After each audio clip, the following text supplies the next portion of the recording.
आज ही Doubtnut app download करें। Doubtnut पर अपने सभी गणित, रसायन विज्ञान, भौतिक विज्ञान और जीव विज्ञान के डाउट्स का करो सफाया। बस प्रश्न की फोटो खींचो, एक ही प्रश्न को क्रॉप करो और तुरंत वीडियो सोल्यूशन पाओ। अभी डाउनलोड करें। हेलो दोस्तों, हमारे पास एक प्रश्न है जिसमें पूछा गया है कि किसी ऐसी तरंगों का नाम लिखिए जो यांत्रिक तरंग नहीं है। तो हमारा उत्तर होगा प्रकाश तरंग। प्रकाश तरंग जो यांत्रिक तरंग के गुण को नहीं दर्शाती।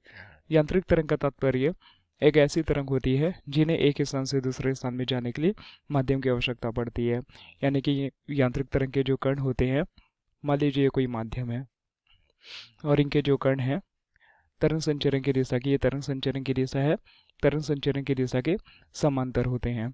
अर्थात यह माध्यम कैसे बनाते हैं, मान लीजिए यह कोई स्रोत है, यह ध्वनि स्रोत है।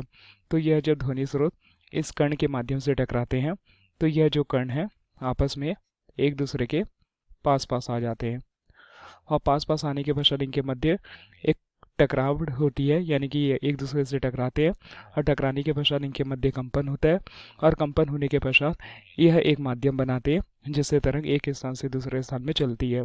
और कंपन होने के पश्चात यह जो कण होते हैं वापस अपनी पूर्वावस्था में आ जाते हैं। इस प्रकार आगे जितने भी कण होंगे माध्यम में इसी प्रकार की गति को प्राप्त करते हुए या इसी प्रकार की घटना को पुनः दोहराते हुए एक माध्यम बनाते जाएंगे जिससे कि तरंग एक स्थान से दूसरे स्थान में चल पाएगी। चूंकि शब्द में यही तात्पर्य है कि यांत्रिक तरंग, यांत्रिक की यानी कि किसी प्रकार का एक माध्यम होना जरूरी है। जैसे कि हमने जाना वह माध्यम किसी कण के माध्यम से हमें प्राप्त हो सकता है। तो प्रश्न के अनुसार किसी ऐसी तरंगों का नाम लिखिए जो यांत्रिक तरंग नहीं है। तो हमारा उत्तर है प्रकाश तरंग। चूंकि प्रकाश तरंग एक प्रकार की अनुप्रस्थ तरंग के गुण को दर्शाता है। अनुप्रस्थ तरंग के गुण को दर्शाता है। अनुप्रस्थ तरंग के गुण का तात्पर्य एक ऐसी तरंग, मान लीजिए कोई माध्यम है और यह माध्यम में उपस्थित कण है। तो यह जो कण की दिशा है यह मान लीजिए x, x, y, यह मान लीजिए कोई माध्यम है और माध्यम के कण है और कण की जो दिशा हमें दिखाई दे रही है वह तरंग संचरण की दिशा, यानी कि v जो है तरंग संचरण की दिशा को दर्शा रहा है। तो माध्यम के जो कण होंगे तरंग संचरण की दिशा के लंबवत है।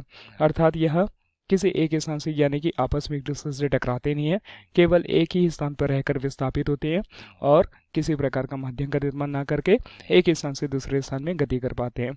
जैसे कि अगर हम प्रकाश तरंग की बात करें तो हमें पता है कि जो प्रकाश है वह फोटानों से मिलकर यानी कि फोटानों के पैकेट द्वारा मिलकर बनी होती है।